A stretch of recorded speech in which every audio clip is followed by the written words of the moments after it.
Everybody, peace. Welcome to the Started by the Basketball Show. Wherever or have you are listening, we're so grateful to have you here with us. As you guys know, I'm your host, Sean Cottle, and we have got a wonderful show for you today, guys. We are going to be recapping, or previewing, the Game 4 matchups of the NBA playoffs between the Minnesota Timberwolves and the Denver Nuggets, as well as the Game 4 matchup between the Indiana Pacers and the New York Knicks. But before we get into that, guys, we are actually going to start off this show by previewing the debut of potential WNBA superstar Caitlin Clark.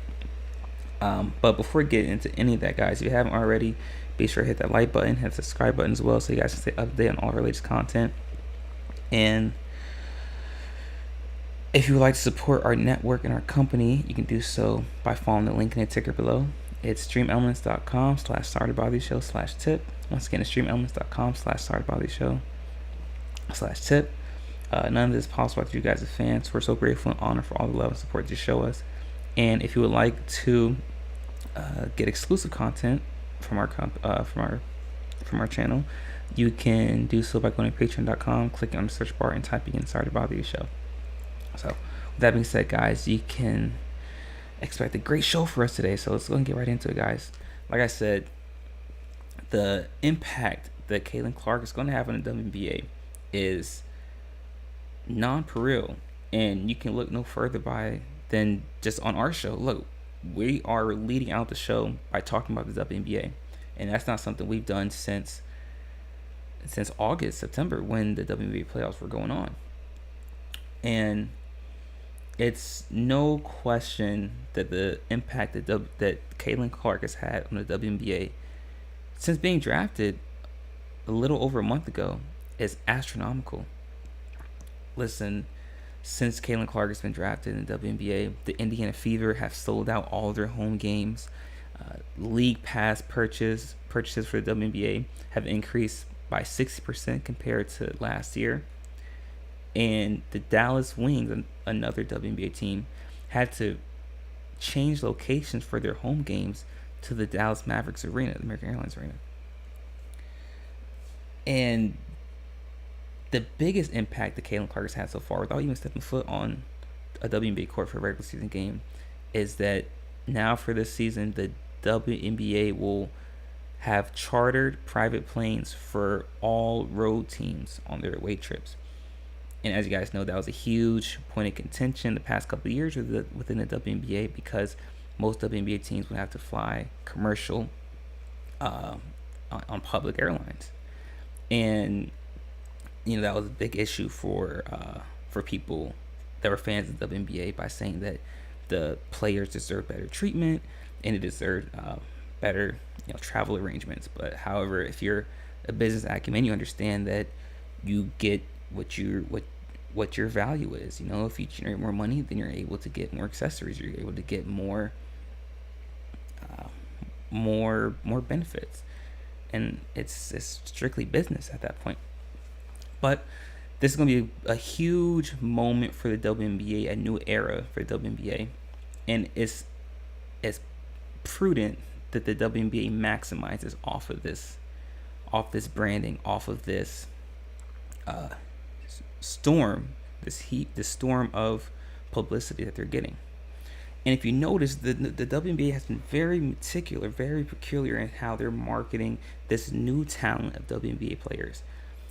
If you notice with this generation, or this draft class of WNBA players, they're very intentional about making them look more quote unquote appealing and quote unquote more feminine in the commercials and in their advertisements compared to that of previous years. And that is because the WNBA, I believe, has picked up on something, and that is that the large majority of people that watch the WNBA are actually not women. They're actually men. And I believe the WNBA is starting to market more towards the larger audience, and that's men.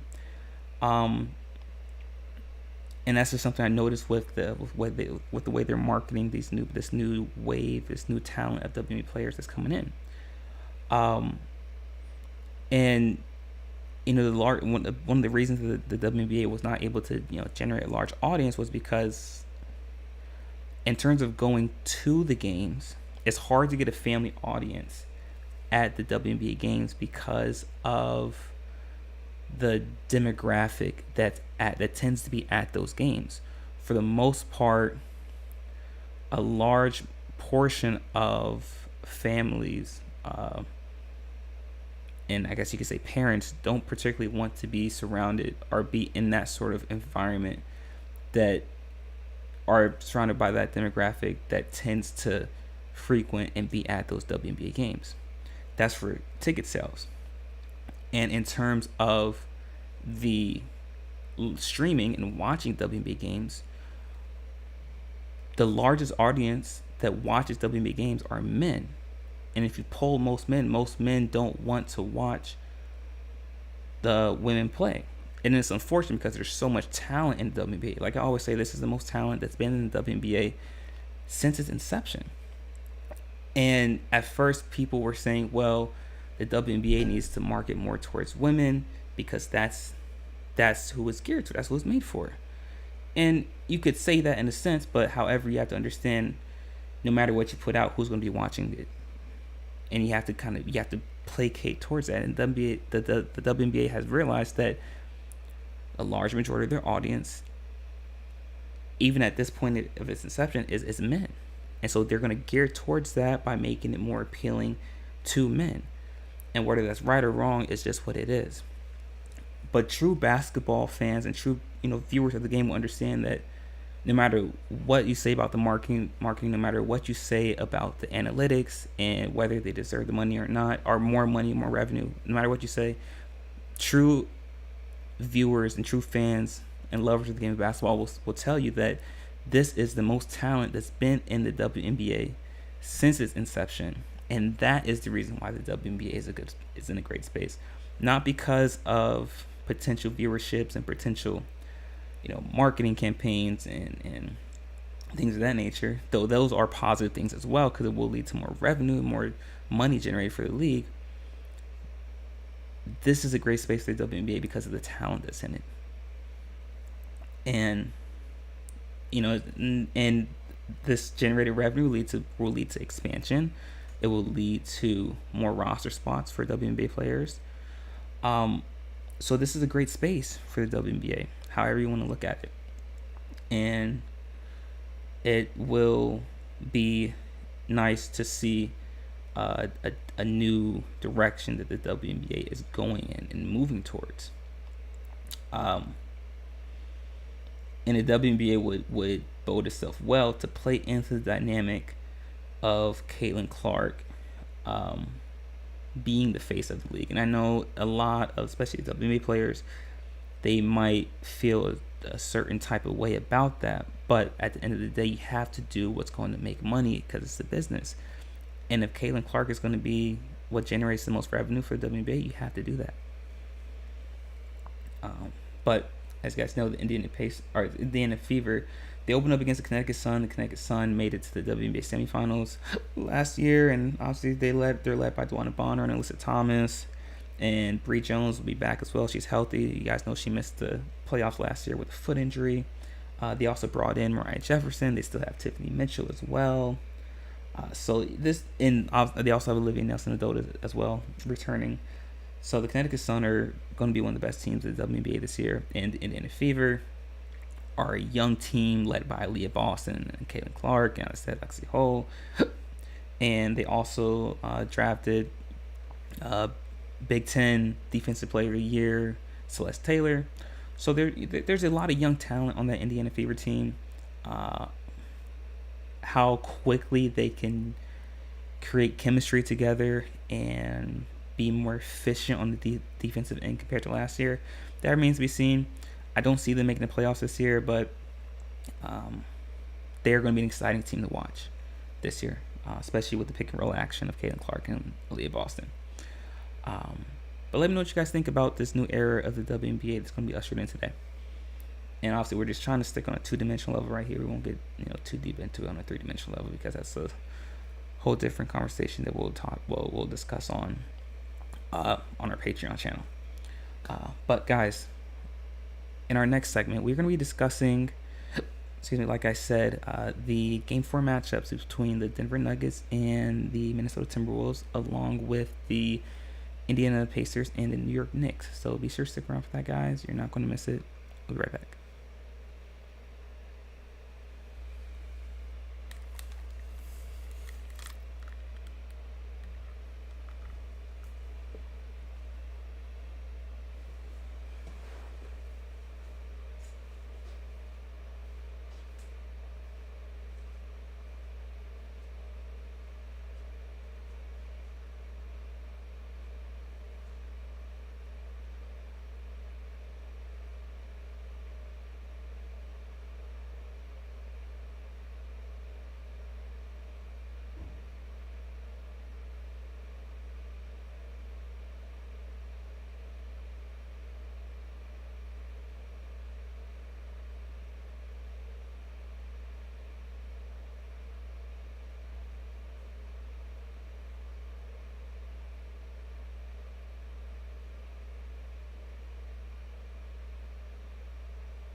All right, everybody, welcome back.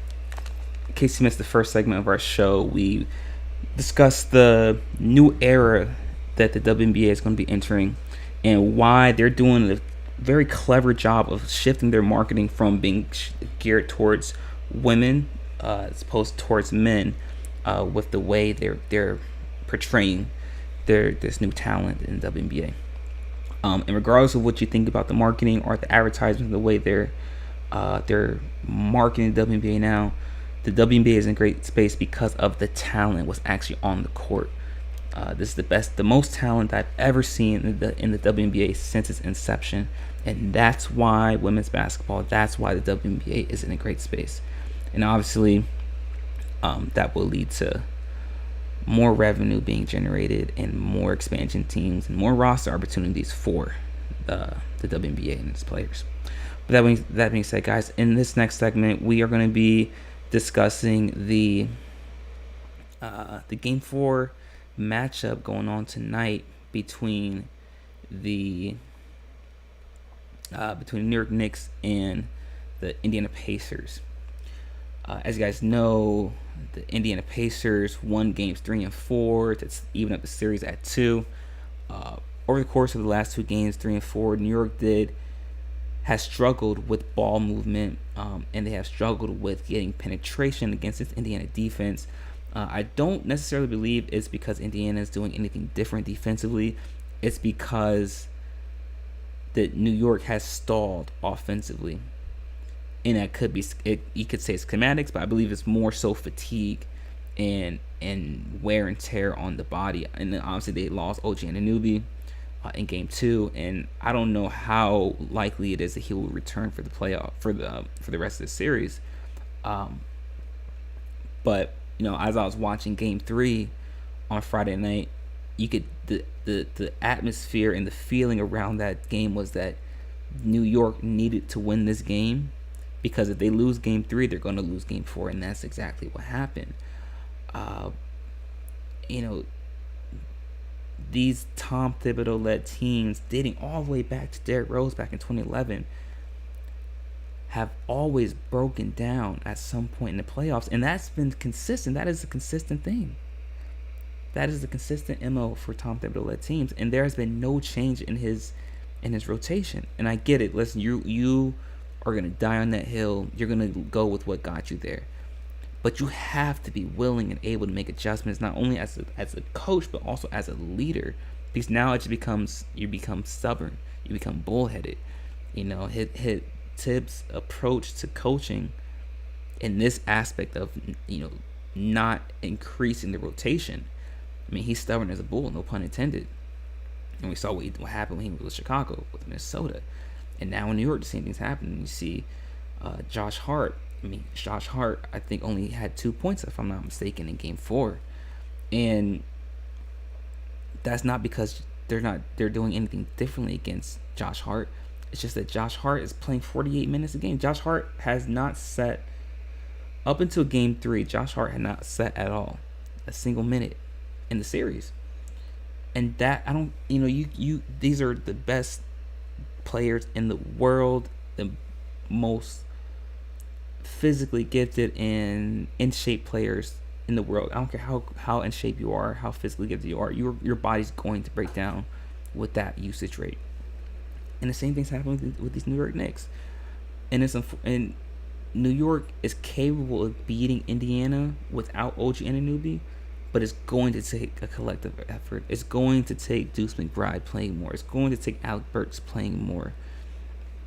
It's going to take the rotational pieces on New York. It's going to require them to get more playing time. And also, I believe the brother's name is Prince Achunwa. He provides energy. With rotational players, you're not measuring them, you're not gauging them on their statistics, you're gauging them on their energy, and that's the energy that the New York Knicks need to beat the Indiana Pacers, because the Indiana Pacers is a team that goes 10 deep, that goes 9 deep, because they get up and down the court, and people are gonna we're making a lot about the way Indiana blew out New York in Game 4. But listen, Indiana shot 65% from the field, made 14 threes. Listen, how often is that gonna happen? That very rarely is that ever going to happen, and that you just chop that one up as a loss. But I think Game 3 is a better indicator of what direction the series is going in. Because now what starts to happen is the ball isn't moving as much, it's sticking in Jalen Brunson's hands, and quite frankly, everyone that has the ball in New York, it sticks too much in ball movement, and you're not causing defense to rotate, and you're not creating scramble motions for the defense. So now they get to stand pat, because they get to stay in help side and recover more frequently, which leads to more difficult shots for the offense. And if Tom Thibodeau is not going to use his rotational players, New York will lose this series. And I know I predicted New York to win this series in 6, but if Tibbs doesn't make any changes, then he will cause New York to lose this series. Eventually, you have to be willing to make adjustments. You have to be willing to make changes in your approach and your demeanor and how you view things. Because your stubbornness will lead to your destruction, will lead to your downfall. And I'm not going to call it pride, because it's not pride. It's just being stubborn. You're ignoring the facts. You're ignoring the statistics. You're ignoring the results. And if Tibbs doesn't make adjustments, doesn't make changes, New York will lose this series. And it will be because of Tom Thibodeau. Make no mistake about that. Yes, they have a lot of injuries. Yes, Bojan Bogdanovic is hurt, and Julius Randle is hurt, and OG Anunoby is hurt, and Mitchell Robinson is hurt. Yes, I understand that. But New York was in prime opportunity to win Game 3 with all those injuries. So you cannot tell me that it's because of those injuries that they lost the series. No. They're losing this series because Tibbs isn't making adjustments. The players are hurt because Tibbs isn't making adjustments. That's the issue. That's the reason. Let me know what you guys think in the comment section. Will Indiana win game 4, or sorry, game 5? Will New York win game 5? I can guarantee you this. I know I predicted New York to win this series, but whoever wins this game 5 tonight, that is who will win the series. And not only will they win the series, they will win it in 6 games. Whoever wins this game tonight will win the last 2 games of the series. So I know I predicted New York to win in 6, but if Indiana wins tonight, Indiana will win this series in 6 games. Let me know what you guys think in the comment section. Share your thoughts and opinions. I would love to hear all about it. But with that being said, guys, in our next segment, we're going to be previewing another Game 5 matchup between the between the Denver Nuggets and the Minnesota Timberwolves. So be sure to stick around for that, guys. You're not going to miss it. We'll be right back.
All right, everybody, welcome back. In case you missed the second segment of our show, we just previewed the Game 5 matchup between the Indiana Pacers and the New York Knicks.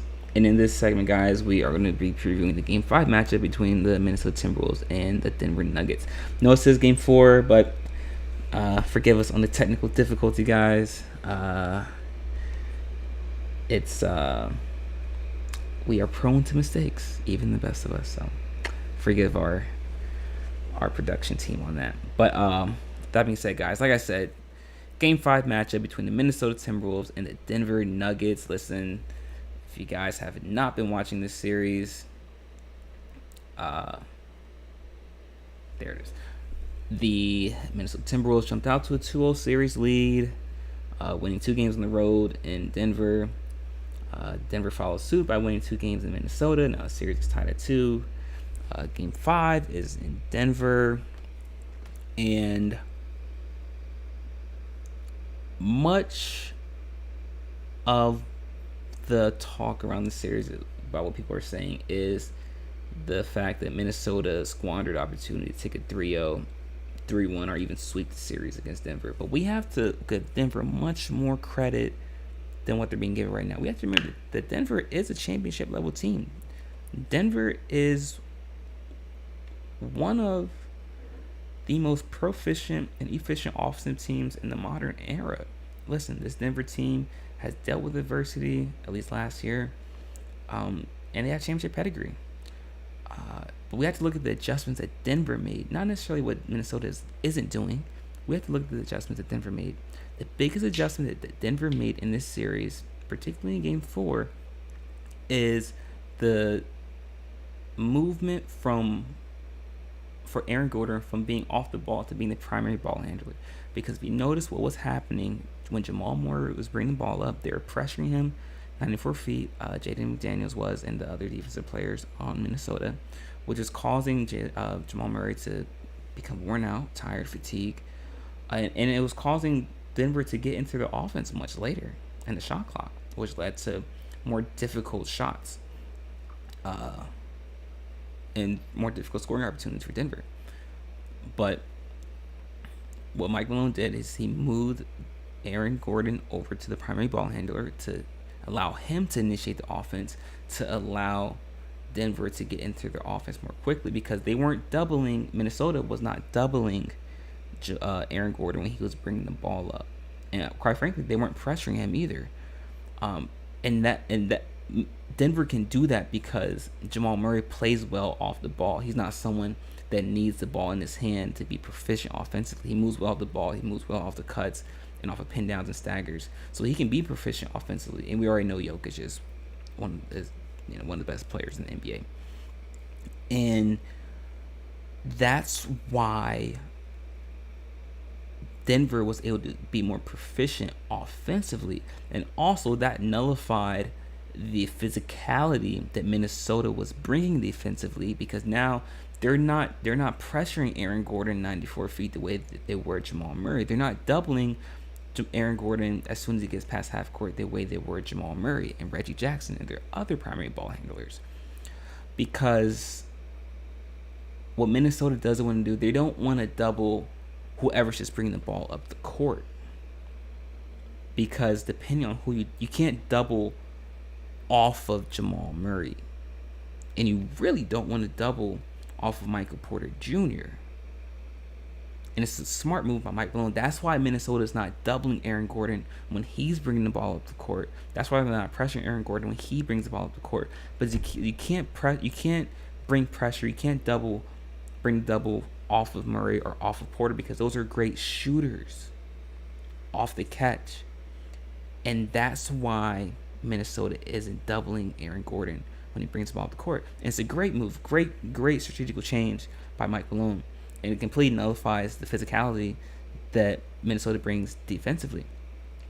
So now what happens is what Minnesota needs to do in order to nullify Aaron Gordon bringing the ball up the court is you need to shift your defensive rotation now towards Murray. You want to shift the rotation towards Murray. And what I mean by that is that you still want to pressure Aaron Gordon, but you want to shift the ball away from the side. So if I'm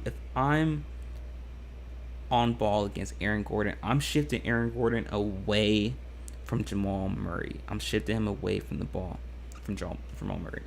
And if you're guarding Jamal Murray, you can face guard Jamal Murray. You don't have to face guard Michael Porter, but you can face guard Jamal Murray and prevent him from getting the ball. And I know it's difficult to do, and I know that might lead to backdoor cuts that Jokic might be able to find, but that's how I would nullify it if I was Minnesota. I would just, if I'm on ball on Aaron Gordon, I'm shifting him away from the opposite side that Jamal Murray is on, and I'm face guarding Jamal Murray as well. Those are the adjustments I would make if I'm Minnesota. But listen, we have to understand in basketball, we can play chess moves all day, but at the end of the day, you're taking something away to give something up. But whatever you give up, you have to be willing to live with that. So if you're willing to live with the back doors that Jamal Murray might get on the face guard, okay, that's fine. But we're not going to live with him just catching the ball. That's your thought process if you're Minnesota. But great strategical move by Mike Malone and him putting Aaron Gordon as the primary ball handler. But I'll be excited to see how this matchup goes tonight in Game 5. I do believe Minnesota will win this win this game. But I do believe it'll be a close game. It won't be a blowout. It'll be a close game. But let me know what you guys think in the comment section. Leave your thoughts in the chat room. Let me know what you guys think. I'm looking forward to hearing all about it. But with that being said, guys, that's it for our show for today. Thank you so much for tuning in. It's been a wonderful show. If you haven't already, be sure to hit that like button, hit the subscribe button as well, so you guys can stay up to date to all of our latest content. And if you'd like to support our network and our company, you can do so by following the link in the ticker below. It's streamelements.com/startedbodyshow/tip. Once again, it's streamelements.com/startedbodyshow/tip. None of this is possible as you guys are fans. We're so grateful and honored for all the love and support you show us. And if you'd like to get exclusive content from our channel, be sure to follow us on Patreon as well. You can do so by going to patreon.com, clicking on the search bar, and typing in "Sorry to Bother You Show." With that being said, guys, we'll be back again on Thursday, same time, at 6 o'clock, 6 p.m. Eastern Standard Time. So until then, guys, continue to stay safe, be vigilant, make smart decisions, and